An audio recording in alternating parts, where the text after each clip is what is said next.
always believed the worst thing about an Ohio winter was the bitter cold that seeped through your coat until it reached your bones. That belief shattered the moment I stood inside my mother's house on Christmas Eve and watched her deliberately pour a pot of scalding hot soup over my 6-year-old daughter's head. My little girl's screams tore through that decorated room, while my sister stood just feet away, pointing her finger at an innocent child to save herself from blame. They assumed that because we shared the same blood, I would do what I had always done: lower my head, swallow my pain, and protect their secret. But as I pulled my sobbing baby into my arms and felt the heat radiating from her burned skin, something ancient and cold and completely unbreakable woke up inside me. The version of me that had spent a lifetime absorbing their cruelty died in that moment, and something far more dangerous took her place. Before I walk you through everything that happened and everything I did about it, I want to pause and ask you something personal. What city or country are you watching from right now? And what does your clock say at this very moment? Please drop it in the comments below. There is something quietly powerful about knowing that people from all different corners of the world are sitting with me in this story. It reminds me that I am not as alone in this darkness as I once felt. My name is Elena, and for 32 years of my life, I operated under a deeply flawed belief that family was something sacred simply because of biology. I grew up in a household where love was never freely given. It was dangled like a reward and snatched away the moment I stopped being useful. As the eldest daughter, I was molded early into a role of silent endurance. I existed to serve, to manage, to absorb whatever the house demanded, all while watching my younger sister Chloe be treated like precious, untouchable royalty. I told myself for years that if I just worked harder, gave more, complained less, and smiled wider, my mother Meredith would eventually look at me the way she looked at her youngest. It took the near destruction of my own child to understand the truth. Some people are not withholding love because they haven't seen enough from you. They are withholding it because using you is more valuable to them than loving you. My life looks entirely different today, and that is because of exactly two people: my husband David and our sweet, resilient 6-year-old daughter Lily. David is not the kind of man who simply tells you he loves you and leaves it at that. He constructs a wall of safety around everything you hold dear. When I first met him, I was a hollowed-out version of a person, running purely on caffeine and suppressed grief, carrying a family's worth of emotional weight on shoulders that were never supposed to hold it. David showed me what it felt like to be protected rather than harvested. He sat with me through the silent crying and the unanswered calls. He was the steady voice reminding me that sharing a last name with someone does not obligate you to sacrifice your sanity for them. And then there is Lily. She has the widest, most trusting brown eyes I have ever seen, and a laugh so bright and pure that it physically chases the darkness out of whatever room she walks into. She was the center of my entire universe, the child I made a silent vow to shield from every cold and painful thing I had experienced growing up. Together, the three of us built something quiet and genuine in a modest home just outside Columbus, Ohio, far enough from my mother's world that the air felt clean. I genuinely believed I had escaped, had a stable career, a husband who treasured me, and a daughter who turned ordinary days into something worth remembering. I thought the distance I had placed between myself and that house was enough to keep us permanently safe. But toxic families have a particular kind of patience. They watch from a distance while you build something beautiful, and then they wait for the exact right moment to remind you that they can still reach you. Before I go any further, I want to ask you again, where in the world are you listening to this story? What time is it where you are sitting right now? Leave it in the comments. Knowing that people from completely different time zones are choosing to stand with me in this story gives me a comfort I honestly did not expect. Long before David and Lily existed in my life, I was not treated as a daughter. I was treated as a financial resource. The moment I completed my basic education, Meredith made it unmistakably clear what my purpose was. I was there to fund the lifestyle she and Chloe felt entitled to. For nearly 7 years, I worked back-to-back shifts without breathing room. A demanding corporate job during the day followed immediately by overnight administrative work, sometimes sleeping fewer than 4 hours before doing it all over again. Every dollar I earned disappeared straight into the machine of their demands. I was clearing Meredith's maxed credit cards that had been run up on designer clothing, fine dining, and luxury salon appointments she had no business affording.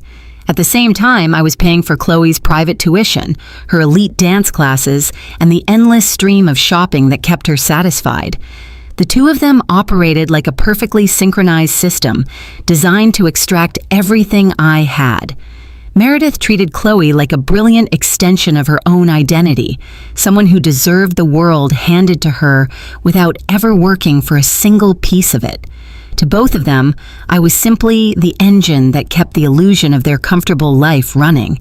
If I ever hesitated to hand over money or dared to question a bill, Meredith would deploy guilt with surgical precision. She would stare at me with cold, contemptuous eyes and tell me I was a selfish and ungrateful daughter who wanted to destroy her little sister's future. So I kept my head down, forced the bitterness below the surface, and kept showing up to my double shifts until my hands ached and my eyes burned. The only thing that kept me from completely losing myself during those years was my father, Arthur. He was a gentle and quiet man, his body slowly broken down by the relentless progression of severe rheumatoid arthritis. His condition had stolen his ability to work, which in Meredith's house meant it had also stolen his voice. She treated him as little more than a logistical inconvenience, consistently neglecting his medical needs while she redirected every available resource toward Chloe's social schedule. But my father saw me in a way no one else in that house ever did. He was the only person in my life who looked at me with genuine gratitude rather than expectation. On the rare nights when I made it home before exhaustion fully claimed me, he would find me at the kitchen table and sit quietly beside me. He would lower his voice and tell me he was sorry, that the weight I was carrying had never been mine to hold, and that one day I would build a life of my own, and he wanted me to run as far from that house as my legs would carry me. He was my anchor. He was the only proof I had that I was a human being and not just a paycheck. Eventually, I did meet David, and for the first time in my adult life, I chose my own happiness without apologizing for it. I got married, I moved out, and I stopped feeding money into a machine that had never once said thank you. The retaliation from Meredith and Chloe was fierce, but David absorbed it with me. And then Lily arrived, and our world became something I had never dared to imagine for myself. But my heart never stopped aching for my father, whose health was declining sharply, while Meredith and Chloe had completely checked out of his care. I spent my weekends making the drive back, sitting with him, taking him to appointments, stretching myself between my new family and his deteriorating needs. When Arthur finally passed, I felt a piece of myself go with him. His funeral was one of the most nauseating displays of performance I have ever witnessed. Meredith and Chloe wept loudly and dramatically in front of neighbors and extended family, producing grief on demand for an audience, while I stood near the back of the room completely hollowed out, having lost the only person in that family who had ever genuinely loved me. The real nature of things revealed itself the following week. The phone calls vanished. Chloe blocked me across every platform. With my father gone and my bank account permanently closed to them, I had ceased to exist in their world entirely. They discarded me without a second thought, and I told myself that was fine. 3 years of complete silence followed, and that silence became the most peaceful thing I had ever been given. Then, in the second week of December, a formal envelope arrived in our mailbox. It was an invitation to Meredith's annual Christmas Eve gathering, accompanied by a handwritten note. She wrote that life was too short for old misunderstandings to keep family apart, that my father would not have wanted us living as strangers, and that she wanted David and her granddaughter to come and let them be a family again. I sat with that piece of paper for a long time. David's instincts fired immediately. He pointed out that she had not made a single attempt to contact me in 3 years, and that people simply do not transform overnight. He was right. But somewhere buried beneath everything I had learned about that woman lived a stubborn fragment of the little girl who had always just wanted her mother to love her. That fragment overrode my better judgment. I convinced myself that perhaps losing my father had finally broken something open in Meredith. Perhaps she genuinely wanted to be a grandmother to Lily. I spent days finding the perfect holiday dress for my daughter. On Christmas Eve, as fresh Ohio snow covered the streets of Columbus in a thick white silence, we loaded the car and drove toward a house I had spent years putting behind me. The illusion collapsed the moment Meredith opened the door. There was no warmth, no tears, no sign of the reconciliation she had described in her note. She pressed a stiff, mechanical side hug against me, barely acknowledged David's existence, and completely looked past Lily, who was standing there with a beautifully wrapped gift held out toward her grandmother with both hands. Meredith's eyes ran a quick practice sweep over my clothing before she told us we were early and directed us toward the den to leave our coats. Chloe was arranged on the sofa looking polished and thoroughly unbothered. When she registered my presence, she offered a single lazy wave from above her phone screen and returned to whatever she had been typing. The house smelled of pine and expensive food, and within 20 minutes it became entirely obvious why we had been summoned. Meredith's circle of wealthy neighbors had apparently been asking why her eldest daughter was never present at these events. We had not been invited back to be welcomed. We had been invited back to be displayed. Near the corner of the living room sat a memorial arrangement for my father, a beautifully framed portrait in a heavy glass and silver frame surrounded by a candle and fresh flowers. Seeing his face created an immediate ache in my chest. I walked over and drew Lily close to my side, quietly telling her about the grandfather who had adored her. She looked at his photograph with wide, soft eyes and whispered that he looked like a kind person. Then Chloe rose from the couch, her attention still completely consumed by whatever argument she was having over text message. She began moving through the room, her heels striking the hardwood sharply, her arms swinging without any awareness of her surroundings. As she passed the memorial table, her swinging elbow struck the frame with significant force. It did not simply tip. It launched off the edge and hit the floor with a violent crash, the thick glass exploding into sharp pieces directly at Lily's feet. My daughter froze in terror at the sound. Chloe stopped walking and stared at what she had done. In the single second that panic crossed her face, she made a calculation. She heard Meredith's footsteps coming from the kitchen, turned, and pointed her finger directly at my child. She screamed that Lily had deliberately destroyed the last thing they had of their father, calling her a brat who had thrown a tantrum on purpose. Meredith appeared in the doorway carrying a wide, heavy stainless steel pot of gourmet potato leek soup she had been preparing for her guests. The liquid was still actively boiling, steam rising visibly from the surface. The moment Chloe's scream reached her, Meredith's face transformed into something I had never seen directed at an adult. A pure, unfiltered rage that had been building for years, now focused entirely on a 6-year-old girl who had done absolutely nothing wrong. She did not ask what happened. She did not look at the room. She crossed the space with terrifying speed, lifted the heavy pot, and deliberately poured its scalding contents over my daughter's head, neck, and shoulder. The silence that followed lasted less than 1 second before Lily's scream filled every corner of that house. It was a sound unlike anything I had ever heard come from my child. Raw, agonized, the sound of a small body experiencing unbearable physical pain. The person I had spent a lifetime being, the quiet one, the compliant one, the one who absorbed cruelty to keep the peace, ceased to exist in that moment. I dropped to the floor and gathered Lily into my arms, already seeing the angry red burns spreading across her delicate skin where the thick soup had clung to her. I looked up and found Meredith standing there holding the emptied pot, a flicker of something moving across her face, not remorse, but the cold realization of consequence. Chloe had pressed herself against the wall, her phone still in her hand, staring with the wide eyes of someone who had gotten exactly what they wanted and now didn't know what to do with it.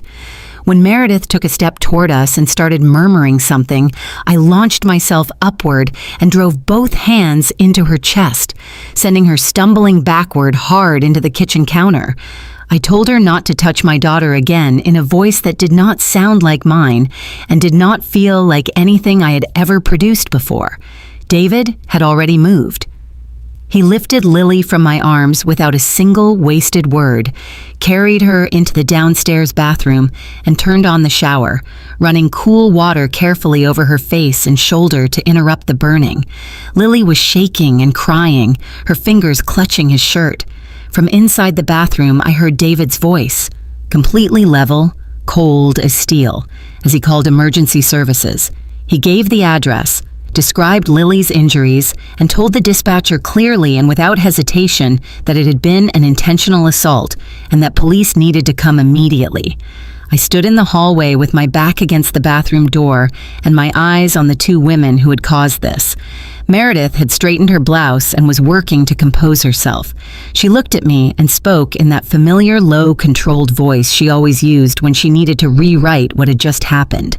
She told me to instruct David to end the call, that this had been a tragic accident, that Lily had panicked after knocking over the frame and ran directly into the pot, that I was going to tear apart the family over a clumsy mistake.